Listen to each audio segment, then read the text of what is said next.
The kitchen smelled like burnt garlic and desperation.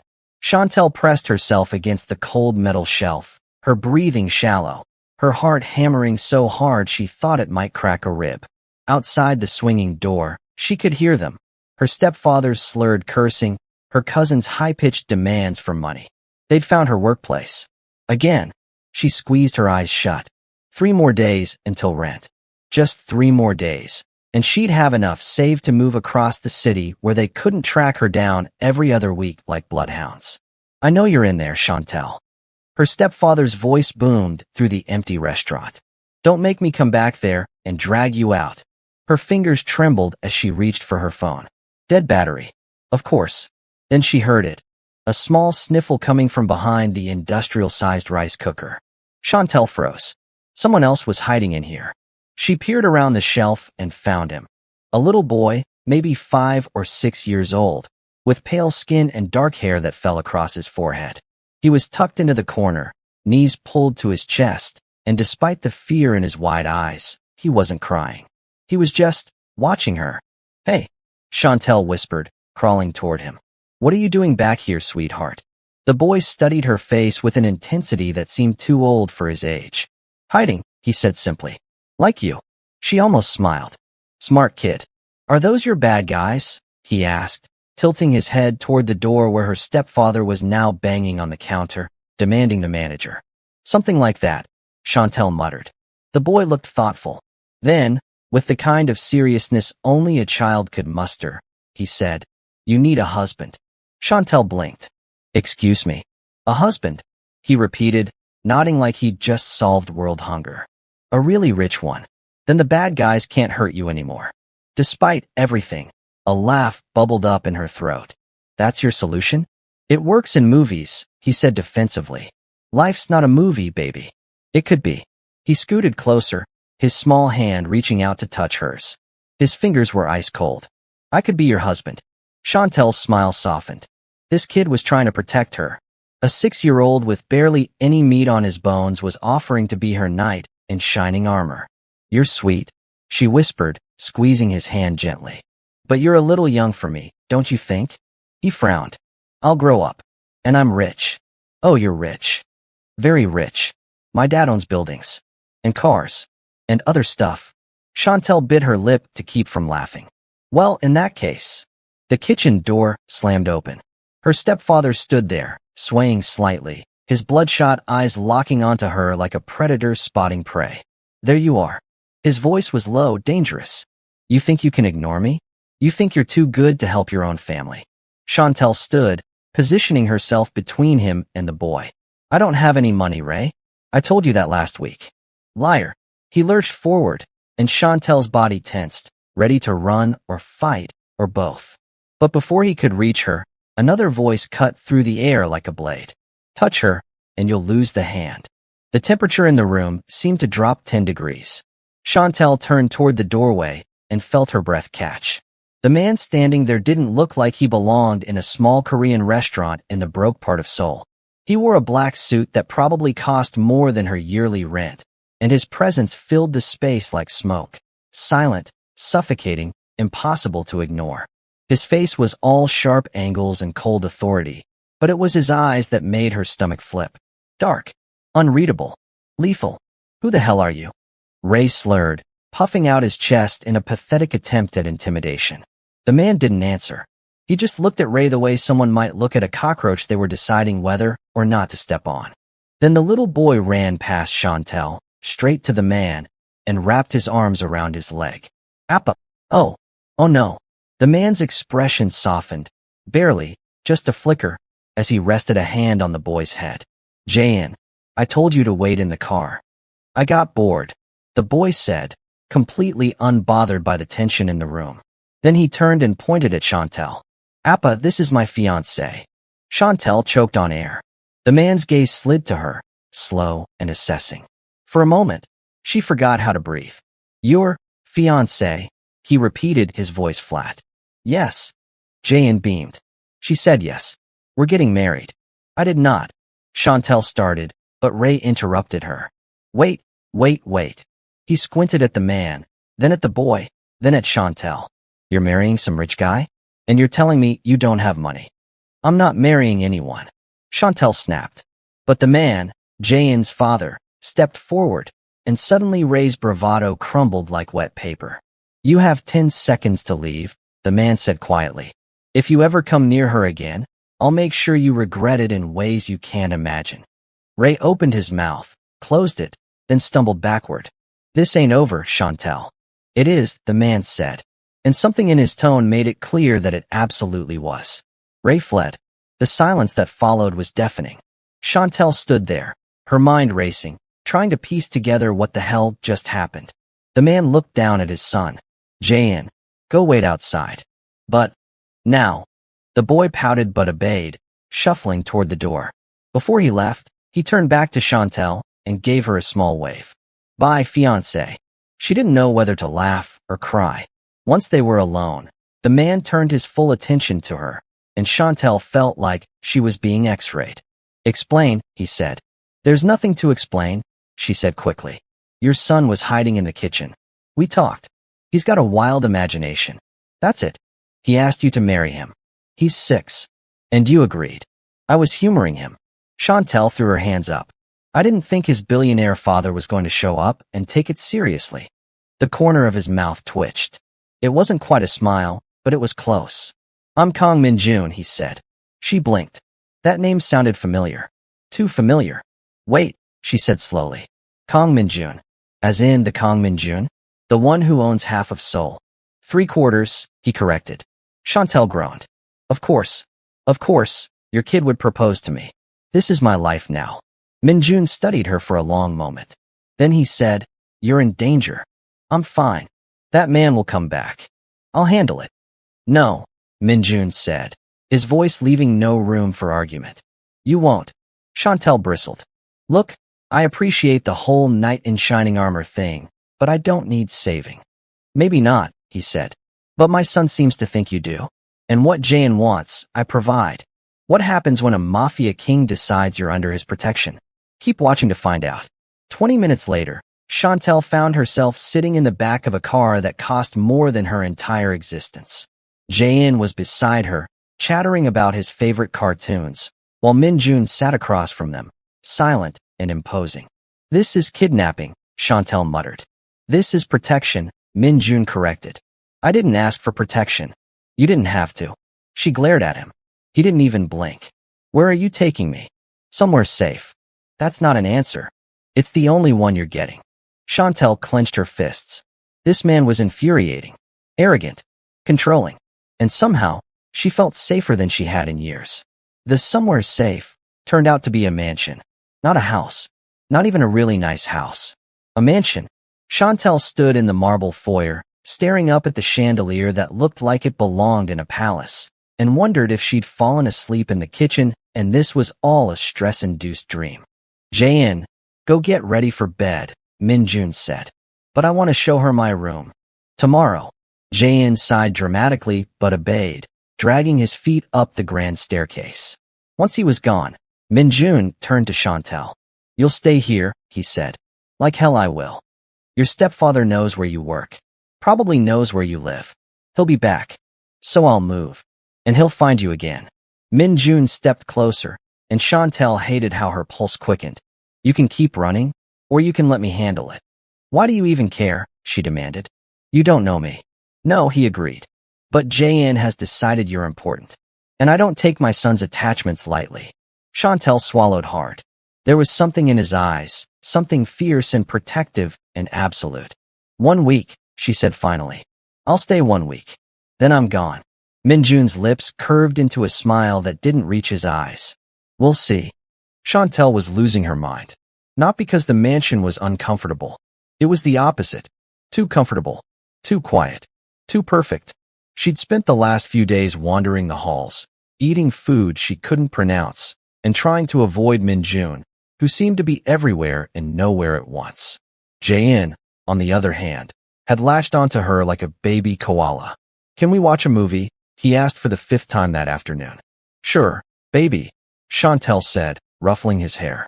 They settled onto the couch in the living room, a couch that could fit 10 people, and Jae-in curled up against her side.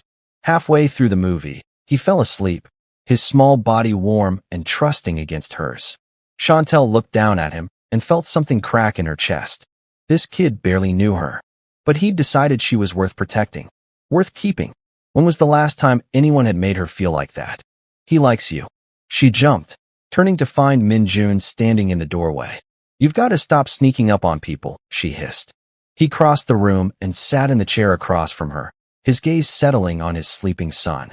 He doesn't warm up to people easily, Min-Jun said quietly. Maybe he just has good taste, Shantel muttered. Min-Jun's eyes flicked to her, and for a moment, something unreadable passed across his face. Maybe, he said. They sat in silence for a while, the only sound Jae-in's soft breathing. Why does he think he needs to protect me? Shantel asked finally. Min-Jun's jaw tightened. Because he knows what it's like to need protecting. What do you mean? He hesitated, then said, Jae-in is sick. Shantel's heart dropped. Sick how? His heart, Min-Jun said, and his voice was rough, like the words hurt to say. He was born with a defect. He's on the transplant list, but it could take years, Shantel finished. Min-Jun nodded. Suddenly, everything made sense. The way Jae-in looked at the world like he was trying to memorize it. The way he clung to people he cared about. He didn't know how much time he had. I'm sorry, Shantel whispered. Don't be, Min-Jun said. He's stronger than he looks. She believed it. Is that why you're so controlling? Min-Jun offered with a dry smile. I was going to say protective. Same thing. Shantel shook her head. No, it's not. Min-Jun studied her, and for the first time, she saw something soft in his eyes. You're different than I expected, he said. What did you expect? Someone weaker. Shantel snorted. Sorry to disappoint. You didn't.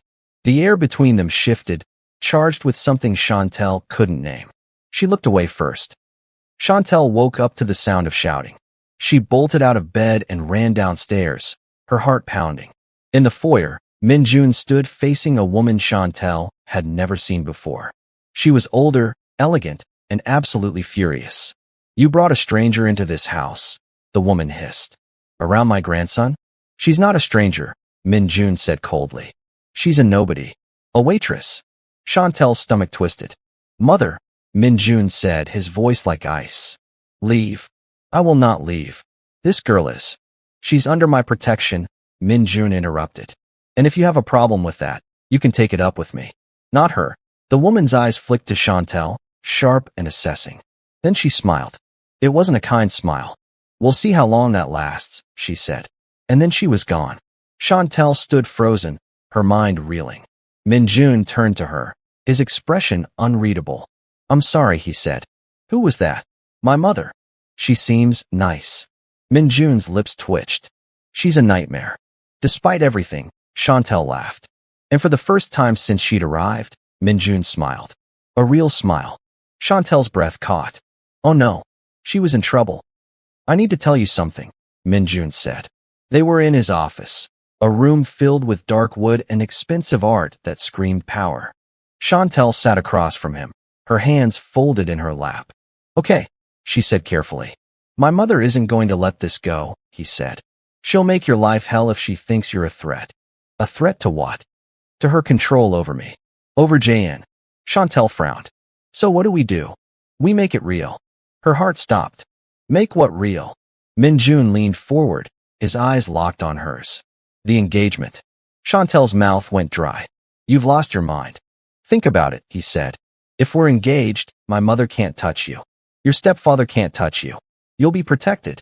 This is insane. It's practical. It's fake. Does it matter? Min-Jun's gaze was intense, burning. If it keeps you safe, does it matter? Shantel's mind raced. This was crazy. Absolutely, completely crazy. But as she looked at Min-Jun, this dangerous, powerful man who'd inserted himself into her life and refused to let her fall, she realized something. She didn't want to leave. Not yet. One condition, she said. Name it. When this is over, I walk away clean. No strings. Min-Jun's jaw tightened, but he nodded. Deal. Shantel took a deep breath. Okay, she said. Let's do it. Min-Jun stood, walked around the desk, and extended his hand. She took it, and as his fingers closed around hers, warm, strong, possessive, Shantel knew she'd just made a deal with the devil. She just hoped she'd survive it. The ring was ridiculous. Shantel stared at the diamond on her finger, a stone so large it could probably be seen from space, and wondered if this was what selling your soul looked like. "Stop fidgeting," Min-Jun said without looking up from his tablet. They were in the back of his car, headed to some charity gala where they'd make their first public appearance as an engaged couple. Shantel had been given a dress that cost more than her childhood home and shoes that felt like elegant torture devices. "I'm not fidgeting," she lied, twisting the ring again. "You've touched that ring 43 times in the last 10 minutes. You're counting. I noticed things." His eyes finally lifted to meet hers, and Shantel felt that now familiar jolt in her chest. "Especially about you." She looked away, her cheeks warming. "You can't just say stuff like that." "Why not?" "Because this is fake, remember? We're acting." Min-Jun was quiet for a moment. Then he said, "Is that what you think we're doing?" Before Shantel could answer, the car stopped. "We're here," the driver announced. Min-Jun's expression shifted, becoming the cold, untouchable mask she'd seen him wear around others. He stepped out first, then extended his hand to her. Shantel took it, and the moment her heels touched the pavement, cameras exploded like fireworks. "Mr. Kang. Mr. Kang. Who's your fiancé? Is it true you're engaged?" Min-Jun's hand settled on the small of her back, possessive and grounding, as he guided her through the chaos. "Smile," he murmured in her ear. "Let them see you're not afraid." So Shantel smiled, and when Min-Jun looked down at her, something in his expression made her forget they were pretending. The gala was exactly what Shantel expected: champagne, fake laughter, and people wearing enough jewelry to fund a small country. She stuck close to Min-Jun, who navigated the room like a shark through water, smooth, dangerous, and utterly in control. "Kang Min-Jun," a voice called out. "I heard a rumor you'd finally been tamed." Shantel turned to see a man approaching, younger than Min-Jun, but with the same predatory energy. "Tamed is a strong word," Min-Jun said coolly. The man's eyes slid to Shantel, lingering just a little too long on her face, her body. "And this must be the lucky woman. I'm Park Jun-ho." "Shantel," she said, keeping her voice steady despite the way his gaze made her skin crawl. "Shantel," Jun-ho repeated, like he was tasting her name. "Beautiful name for a beautiful woman. Tell me, how did someone like you catch Min-Jun's attention?" "Someone like me?" Shantel's smile sharpened. "He means someone without a pedigree," Min-Jun said bluntly, his hand tightening on her waist. "Someone real." Jun-ho laughed, but it didn't reach his eyes. "Careful, Min-Jun. The real ones are always the most dangerous." "I'm counting on it," Min-Jun said. The tension was thick enough to cut, and Shantel could feel Min-Jun's barely controlled anger radiating through his touch. "If you'll excuse us," Min-Jun said, already steering Shantel away. Once they were out of earshot, Shantel let out a breath. "Friend of yours?" "Competitor," Min-Jun corrected. "He's been trying to take my territory for years." "Territory?" Min-Jun glanced at her. "I told you I own buildings. I didn't mention what kind of business keeps those buildings profitable." Shantel's stomach dropped. "You're talking about?" "Nothing you need to worry about," he interrupted smoothly. "As long as you're with me, you're untouchable. And when I'm not with you..." His eyes darkened. "That's not going to happen." The certainty in his voice sent shivers down her spine. CTA, just when Shantel thinks things can't get more complicated, everything is about to change. "Don't go anywhere." They made it through dinner without incident, though Shantel could feel eyes on her the entire time, judging, assessing, waiting for her to fail. She didn't give them the satisfaction. When they finally left, Shantel kicked off her heels the moment they were in the car. "I hate those people," she muttered. "They're not worth hating," Min-Jun said. "They're parasites. They only have power if you give it to them." "Easy for you to say. You were born into this world. And you think that makes it easier?" Min-Jun's laugh was bitter. "I've spent my entire life being told who I should marry, what I should want, how I should live. The only choice I ever made for myself was Jae-in." Shantel looked at him, really looked, and saw the exhaustion beneath the armor. "You're a good father," she said softly. Min-Jun's throat worked. "I'm trying to be." "You are."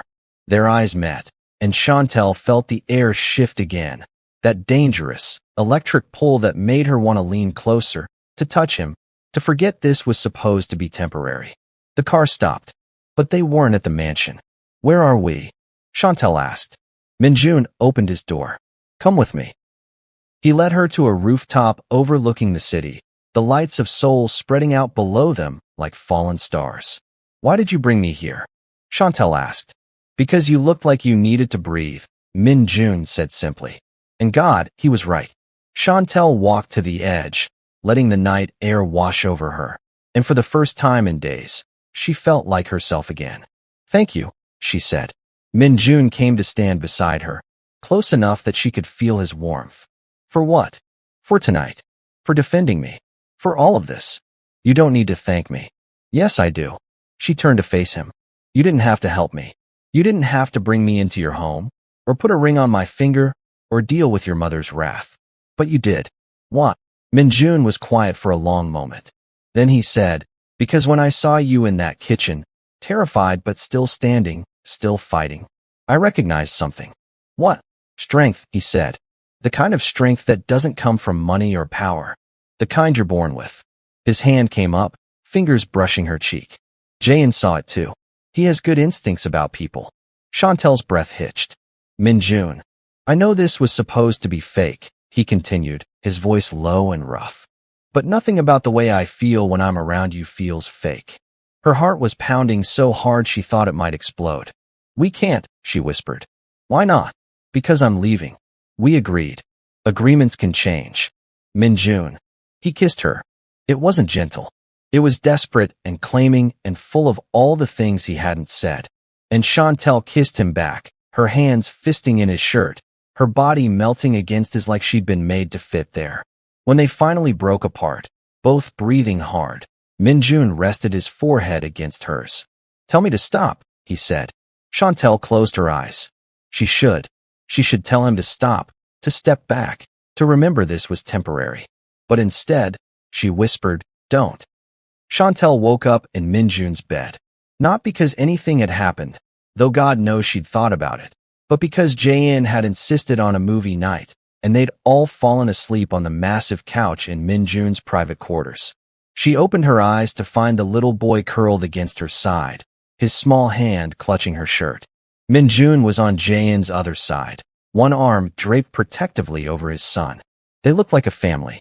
The thought made Chantel's chest ache. This wasn't real. This couldn't be real. But it felt real. "You're thinking too loud," Min-Jun murmured, his eyes still closed. "How do you know I'm thinking? I can hear your brain working from here."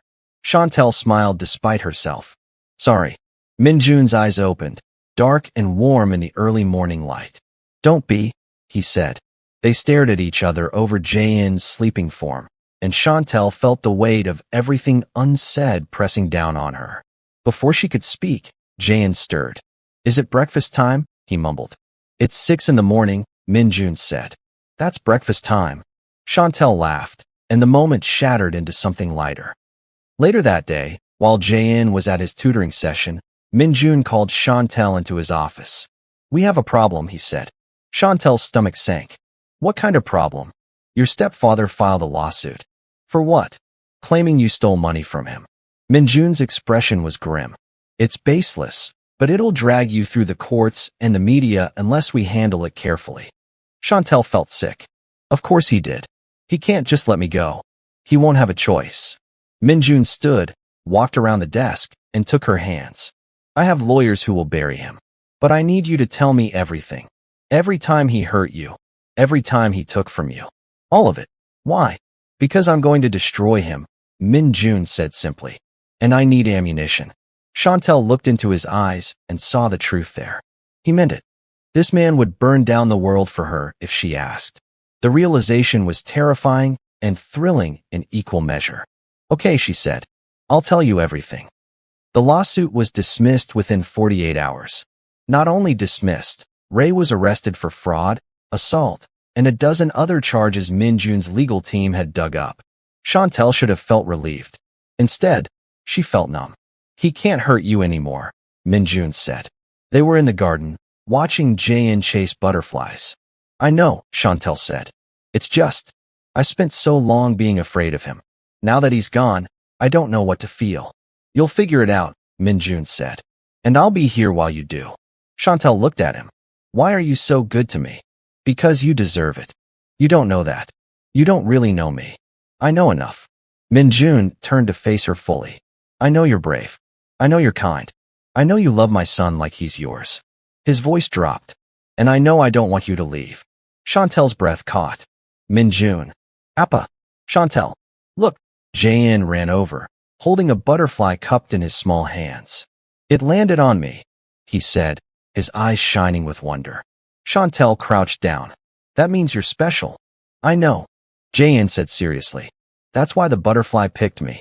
Min-Jun smiled, and Shantel felt her heart crack wide open. This was what she wanted. Not the money, or the mansion, or the protection. A family. I need to tell you something, Min-Jun said. They were alone in the library, rain pattering against the windows. Shantel set down her book. That sounds ominous. It's about Jae-in's mother. Shantel went still. Min-Jun never talked about his ex-wife. She left when Jae-in was diagnosed. Min-Jun continued. Said she couldn't handle having a sick child. Couldn't handle the possibility of losing him. That's horrible, Shantel whispered. It destroyed me, Min-Jun admitted. Not because I loved her, I didn't, not really. Our marriage was arranged. But because she abandoned our son when he needed her most. Jae-in deserves better. He does. Min-Jun's eyes found hers. He deserves someone who stays. Someone who fights for him. He has you. He has us, Min-Jun corrected. If you'll stay. Chantel's heart was racing. You're asking me to. I'm asking you to be real, Min-Jun said. No more pretending. No more agreements with end dates. Just us. Together. Min-Jun, I don't know if I can. I'm not asking you to have all the answers, he interrupted gently. I'm just asking you to try. Shantel looked at this man, this powerful, dangerous, impossible man, and realized she was already in too deep. She'd been in too deep since the moment he defended her in that kitchen. Okay, she whispered. I'll try. Min-Jun's smile was devastating. And when he kissed her this time, it felt like a promise. CTA, the lines between fake and real are blurring fast. What happens next will change everything. Everything fell apart on a Tuesday. Shantel was playing with Jae-in in his room when she heard the commotion downstairs. Stay here, she told the boy, then hurried toward the noise. In the foyer, Min-Jun's mother stood surrounded by security, her face twisted with rage. Where is she? The woman demanded. Mother, leave, Min-Jun said coldly. I will not. That woman has poisoned you against your own family. Shantel is my family. She's a gold digger. A nobody. She's the woman I love. The world stopped. Shantel froze on the stairs, her heart in her throat. Min-Jun's mother laughed bitterly. Love? You don't know the meaning of the word. You're right, Min-Jun said. I didn't. Until her. His eyes found Shantel's, and everything he felt was written across his face. I love you, he said simply. In case that wasn't clear. Shantel couldn't breathe, couldn't think, could only feel the overwhelming rush of emotion that made her knees weak. Min-Jun, she whispered.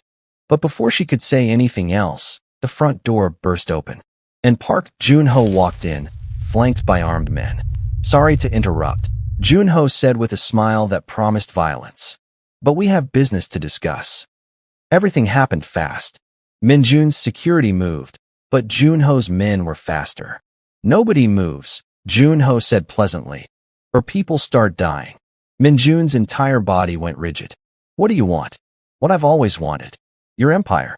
Jun-ho's eyes slid to Shantel. But I'll settle for her. Touch her, and I'll kill you, Min-Jun said, his voice lethal. Big words for a man surrounded by guns.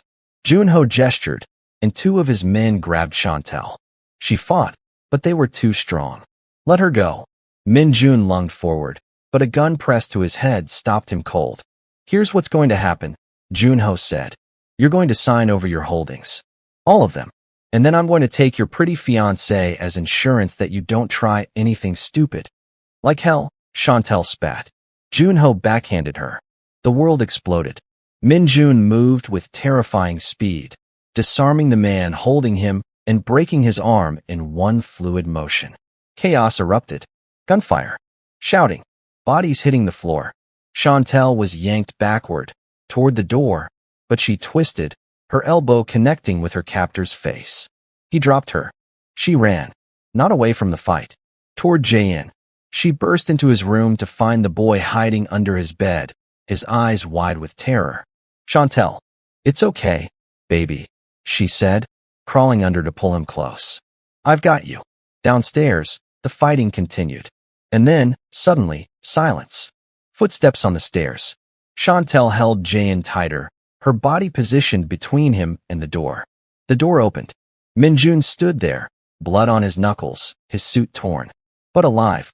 It's over, he said hoarsely. Junho was dead. His men were either dead or arrested.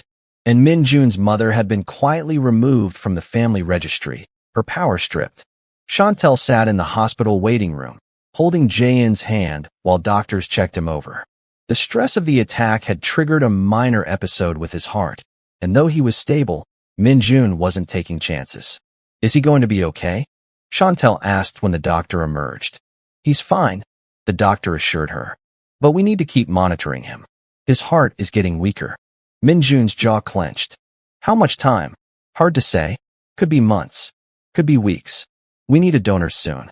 After the doctor left, Min-Jun sat down heavily beside Shantel. I'm sorry, he said. For what? For putting you in danger. For dragging you into my world. Shantel took his hand. I chose this. I chose you. You could have died. But I didn't. We're okay. Jae-in's okay. For now, Min-Jun said bitterly. Shantel turned his face toward hers. Then we make the most of now. We love him, we protect him, and we hope. That's all we can do. Min-Jun's eyes filled, and Shantel pulled him close, holding him while he finally let himself break. The days that followed were a blur of hospital visits, security briefings, intense waiting. Jae-in was home now, but fragile. He tired easily, his pale face a constant reminder of the ticking clock they couldn't control. Shantel had moved her things into Min-Jun's room without discussing it. It just happened naturally. Her clothes appearing in his closet, her toothbrush next to his, her body curled against his every night as they whispered fears and hopes into the darkness. What if we don't find a donor in time? Min-Jun asked one night, his voice barely audible. Shantel's fingers threaded through his hair. Then we make every moment count. We fill his days with love and laughter and all the things that make life worth living. I can't lose him. You won't. She pressed her lips to his forehead.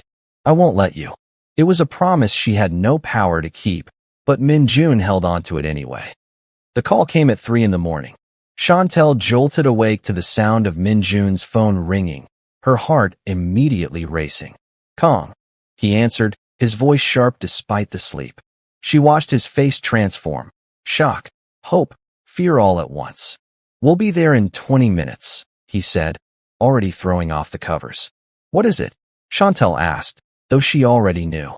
They found a donor. Min-Jun's hands were shaking as he pulled on his clothes. They found a heart for Jae-in. Shantel's own heart stuttered. Oh my God, we need to get him to the hospital. Now. They moved like a well-oiled machine, waking Jae-in gently, explaining in simple terms what was happening. Am I getting my new heart? Jae-in asked sleepily. Yes, baby, Shantel said, her voice thick with emotion. You're getting your new heart. Will it hurt? You'll be asleep, Min-Jun said, carrying his son to the car. And when you wake up, you'll feel so much better. Will you be there when I wake up? Both of us, Shantel promised. We're not going anywhere. The surgery took 8 hours. 8 hours of pacing, praying, and holding on to each other like lifelines. Min-Jun's normally unshakable composure had completely crumbled. He sat with his head in his hands, his shoulders shaking with silent sobs. Shantel knelt in front of him, taking his face in her hands. He's strong, she said firmly.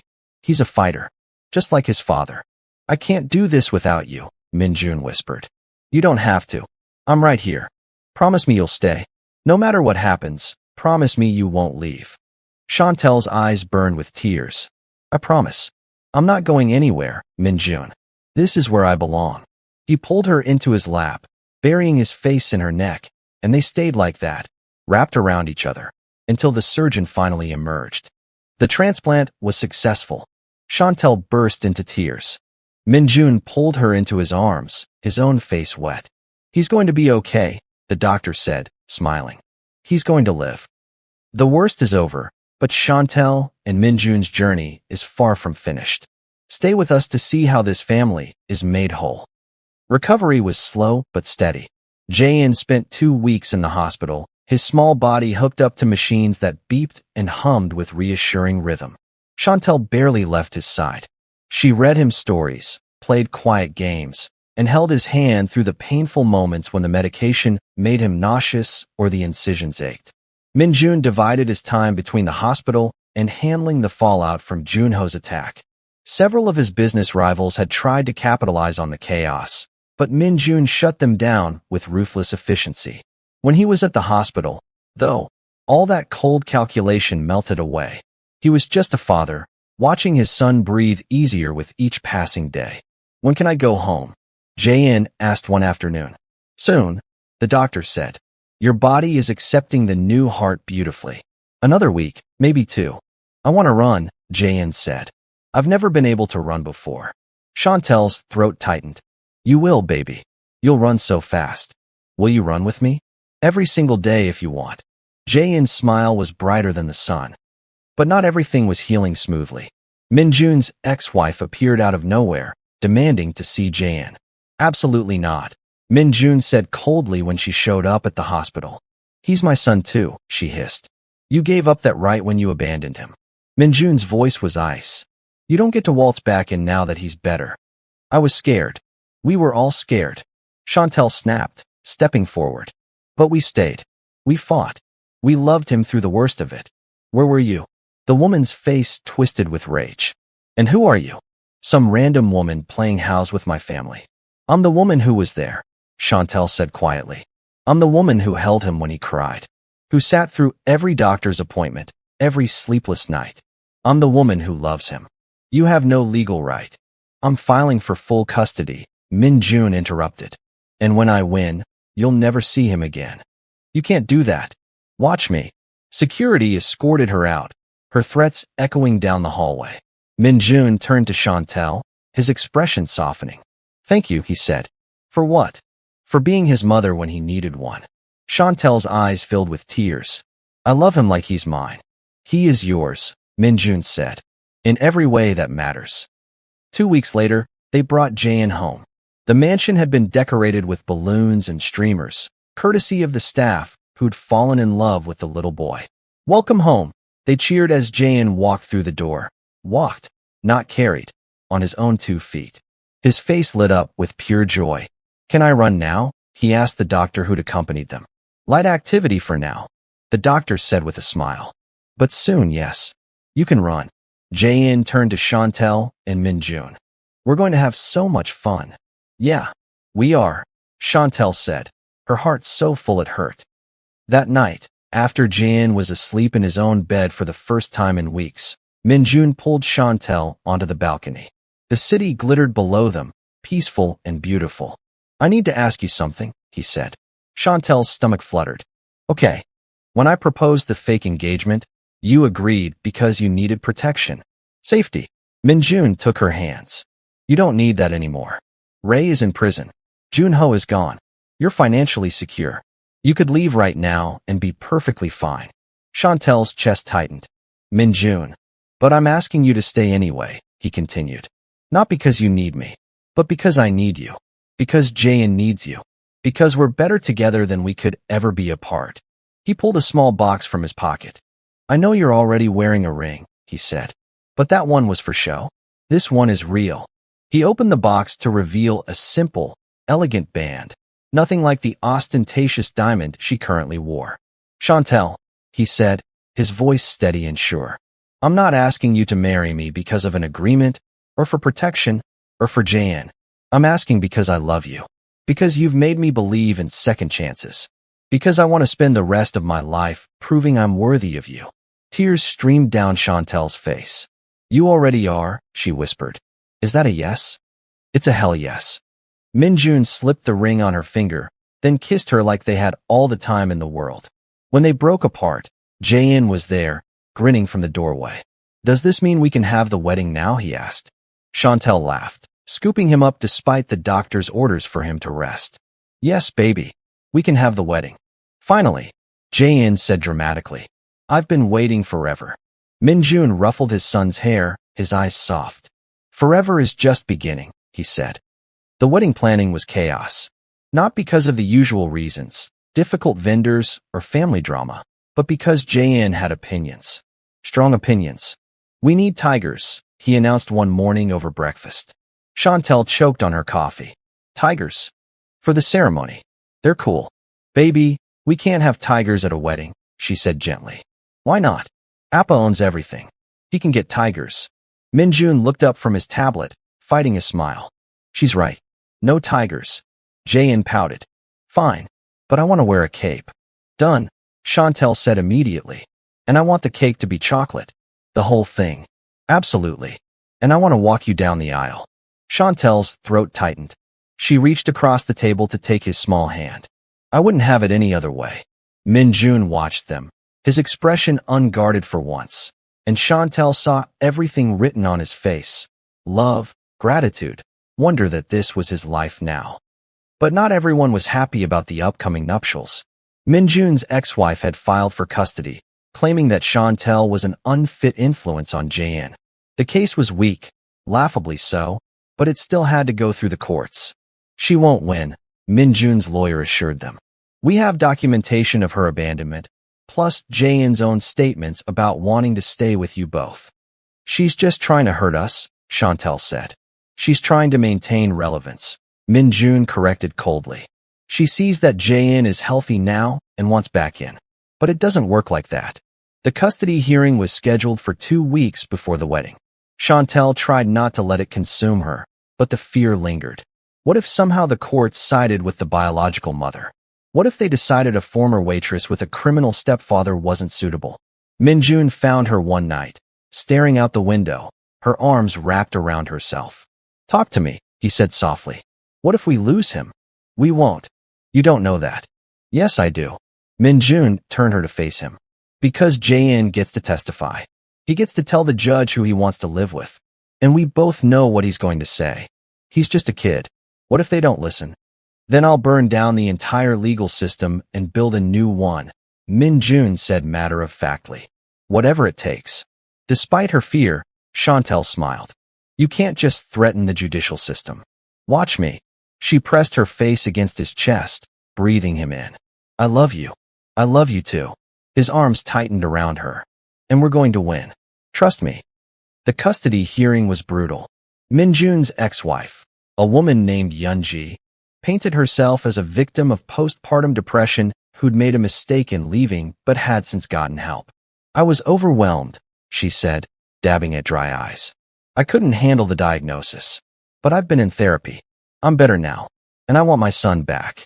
Her lawyer presented character witnesses, therapy records, and a carefully constructed narrative of a mother in crisis who deserved a second chance. Then it was their turn. Min-Jun's lawyer presented hospital records showing that Yoon-ji hadn't visited once during Jae-in's recent transplant surgery. Bank statements proving she hadn't contributed financially. Testimony from the staff at Min-Jun's home about how Shantel had stepped into the maternal role completely. And then Jae-in took the stand. He looked so small in the witness box, his legs dangling above the floor. But when the judge asked him who he wanted to live with, his voice was clear and certain. I want to live with Appa and Shantel. What about your mother? The judge asked gently. Don't you want to see her? Jae-in shook his head. She left when I was sick. Shantel stayed. Shantel read me stories in the hospital and held my hand when I was scared. She's my mom now. Yoon-ji let out a theatrical sob, but Jae-in wasn't finished. And Shantel loves Appa, and Appa loves Shantel, and we're a family. A real family. Not the fake kind. The judge smiled slightly. I see. Can I go home now? Jae-in asked. We're planning a wedding, and I need to make sure there's chocolate cake. Laughter rippled through the courtroom. The judge's decision came 2 days later. Full custody to Min-Jun, with Yoon-ji granted supervised visitation twice a year if she chose to pursue it. She didn't. The wedding was small. Despite Min-Jun's wealth and connections, they kept it intimate, just the people who mattered. The ceremony took place in the mansion's garden, beneath a canopy of white flowers. Shantel wore a dress that blended Korean and African influences, traditional hanbok-inspired sleeves with fabric in rich, vibrant patterns that honored her heritage. Jae-in, wearing his requested cape over a tiny suit, walked her down the aisle. "You look beautiful," he whispered. "You look pretty handsome yourself," she whispered back.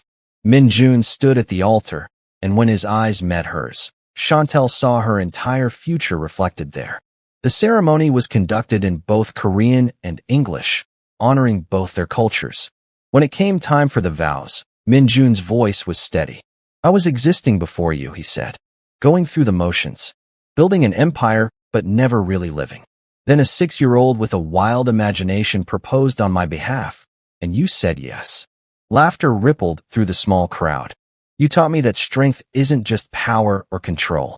It's choosing to stay when leaving would be easier. It's loving without conditions. It's being brave enough to build something real." His voice roughened. "You saved my son's life by being there when he needed you most. And you saved mine by teaching me how to love." Shantel couldn't see through her tears, but she didn't need to. She knew his face by heart now. "I was running for so long," she said. "From danger, from pain, from anything that might hurt me. I'd convinced myself that safety meant being alone. Then I hid in a kitchen and met a little boy who decided I was worth protecting, and a man who made me believe I was worth loving." She looked at Jae-in, then back at Min-Jun. "You gave me something I'd never had, a home. Not a place, but people. A family. And I promised to protect it, cherish it, and fight for it every single day for the rest of my life." When they kissed, Jae-in cheered louder than anyone. The reception was everything Jae-in had dreamed of: chocolate cake, music, dancing, and no tigers, but a very impressive ice sculpture that he declared almost as cool. Shantel danced with Min-Jun, then with Jae-in, then watched his father and son dance together, both of them laughing. "You did good," a voice said beside her. She turned to find Min-Jun's head of security, a gruff man named Dae-Young who rarely spoke. "Thank you," Shantel said. "He was drowning before you," Dae-Young continued, working himself to death, trying to control everything because he was terrified of losing his son. "You gave him peace." "He gave me everything," Shantel said softly. "You gave each other what you needed," Dae-Young said. "That's how the good ones work." Later that night, after the guests had left and Jae-in was asleep, exhausted but happy, Shantel and Min-Jun stood on the same balcony where he'd proposed. "How does it feel to be married?" Min-Jun asked, his arm around her waist. "Terrifying," Shantel admitted. "Amazing. Right. All of the above. All of the above." She turned to face him. "I keep waiting for something to go wrong. For this to turn out to be too good to be true." "It's real," Min-Jun said firmly. "We're real. This family we've built, it's real. I know. It's just, a year ago I was hiding in a kitchen, terrified of my own stepfather. Now I'm married to one of the most powerful men in Seoul, with a son who makes me laugh every day, and a life I never dreamed I could have." "You deserve it all," Min-Jun said. "Every bit of happiness, safety, and love. And I'm going to spend the rest of my life making sure you never doubt that."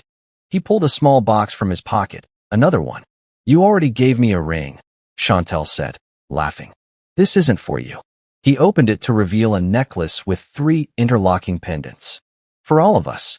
You, me, and Jae-in. A family built not by blood, but by choice, loyalty, and courage." Shantel's vision blurred with tears as he fastened it around her neck.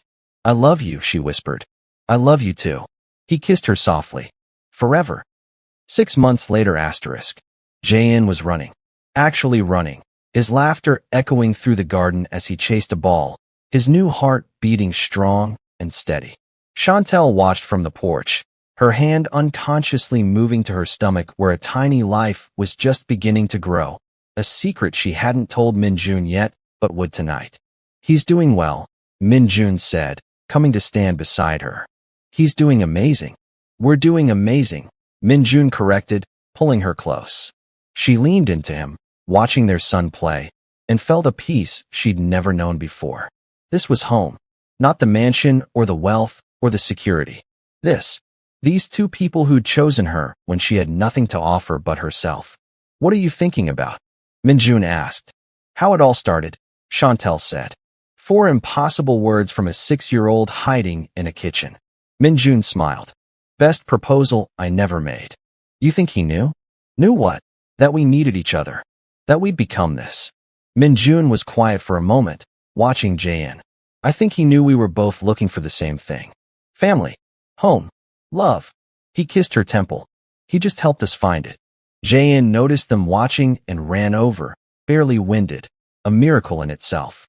Can we go to the park? He asked. I want to try the swings. Really try them this time. Absolutely, Shantel said, taking his hand. As the 3 of them walked toward the car, a family bound not by obligation but by choice, not by necessity, but by love, Shantel realized something profound. She'd spent her whole life running from danger, never stopping long enough to imagine what safety might actually feel like. Now she knew. It felt like a little boy's hand in hers.